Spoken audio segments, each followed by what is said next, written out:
Hello everyone, how are you all. I hope आप लोग सब ठीक होंगे और आप लोगों की पढ़ाई बहुत अच्छी चल रही होगी।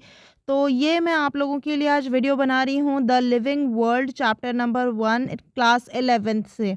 तो क्लास 11th साइंस में जितने भी बच्चे हैं तो वो इस वीडियो को वो लोग भी देख सकते हैं। इसमें मैंने बहुत ज़्यादा पूरे चैप्टर को रीड करके और बहुत ही इंपॉर्टेंट टॉपिक्स निकाले हैं, बहुत ही ब्रीफली ये कराया है सो दैट अगर आपका ये चैप्टर रहता है लास्ट मोमेंट पे तो आप एक बार क्विक रिविजन कर सकते हैं।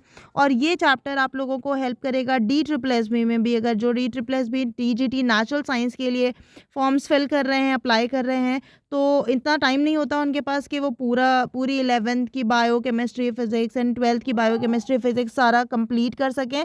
तो आप एक बार इसको गो थ्रू ज़रूर कर सकते हैं। तो लेट अस स्टार्ट। सबसे पहले जो फर्स्ट इंपॉर्टेंट थिंग है कि इसमें क्राइटेरिया बताया है कि लिविंग बीइंग्स होते क्या हैं, लिविंग थिंग्स को किस बेसिस पे डिसाइड किया जाता है, कि किस बेसिस पे आप डिस्टिंग्विश कर सकते हैं between living and non living thing. तो सबसे पहला जो इंपॉर्टेंट क्राइटेरिया है, increase in mass and increase in number of an individual are twin characteristics of growth. यानी ग्रोथ एक इंपॉर्टेंट कैरेक्टरिस्टिक है कि आप डिस्टिंग्विश कर सकते हैं between a living thing and a non living thing. अब आपको इसमें समझना है कि ग्रोथ क्या सिर्फ लिविंग बीइंग्स में होती है? नहीं, ग्रोथ नॉन लिविंग थिंग्स में भी होती है। फॉर एग्जांपल, एक कोई माउंटेन है, ओके, और इसके ऊपर डिपोजिशन हो गई। तो जब इसके ऊपर डिपोजिशन होगी तो क्या ये ग्रो नहीं करेगा? यस, ऑब्वियसली ये भी ग्रो करेगा। ग्रो इन द सेंस इसका साइज इंक्रीज होगा। तो क्या इसमें जब इसका साइज इंक्रीज हो रहा है और इसमें ग्रोथ आपको दिख रही है इन टर्म्स में, तो क्या आप इसको लिविंग कह सकते हैं? नो। तो आप इसको डिस्टिंग्विश कैसे करेंगे? आपको डिस्टिंग्विश करने के लिए ये समझना है कि लिविंग थिंग्स में जो ग्रोथ होती है वो इनसाइड यानी अंदर से होती है। एक इंसान में जो ग्रोथ होगी वो अंदर से होगी, फ्रॉम इनसाइड, ठीक है। और एक नॉन लिविंग थिंग में जो ग्रोथ होती है वो होती है बाय डिपोजिशन। किसी भी चीज़ का, किसी भी सब्सटेंस का डिपोजिशन होता है, उसके बाद उसका साइज इंक्रीज होता है, ठीक है।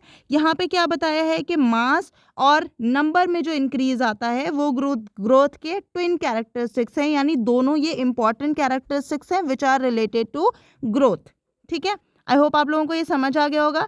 नेक्स्ट देखते हैं, next point. In plants growth occurs by cell division throughout their life span.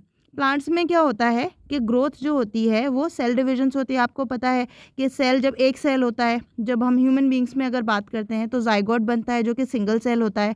अब वो जाइगोट क्या होगा? ये सिंगल सेल है, जाइगोट एक सिंगल सेल है। अब ये क्या होगा? ये डिवाइड होगा यानी मल्टीप्लाई हो रहा है नंबर में, 2 है, फिर 4 है, फिर 6 है। तो इस तरीके से ये इंक्रीज़ होगा। जब ये इंक्रीज़ होगा तो क्या होगा? ये ग्रो करेगा, ठीक है। तो हम यहाँ पे क्या बता रहे हैं? ग्रोथ होती है या फिर एनिमल्स में जो ग्रोथ होती है वो सेल डिवीजन की वजह से होती है।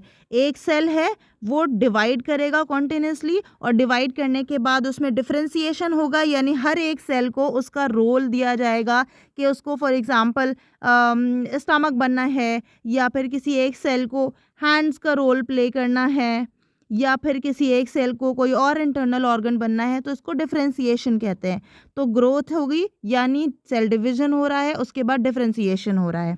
तो अब यहाँ पे बात की गई है कि प्लांट्स में जो होती है ये ग्रोथ यानी ये जो सेल डिवीजन होता है ये through out their life span होता है, यानी पूरी ज़िंदगी इनके चलता रहता है।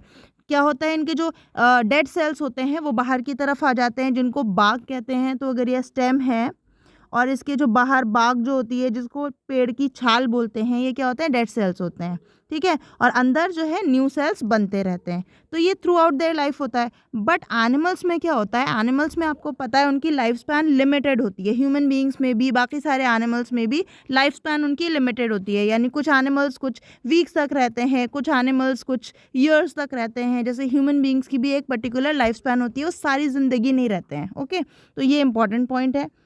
नेक्स्ट देख लेते हैं, growth exhibited by non living objects is by accumulation of materials on the surface. However growth in living organisms is from inside. जो अभी मैंने आप लोगों को थोड़ी देर पहले पॉइंट बताया था कि ग्रोथ जो नॉन लिविंग में होता है वो एक्यूमुलेशन की वजह से यानी डिपोजिशन की वजह से होता है, कि ऊपर आकर सब्सटेंसेस डिपॉजिट होते रहे ओवर द ईयर्स, तो क्या होगा? उसमें ग्रोथ दिखने लगेगी, यानी वो बड़ा दिखने लगेगा।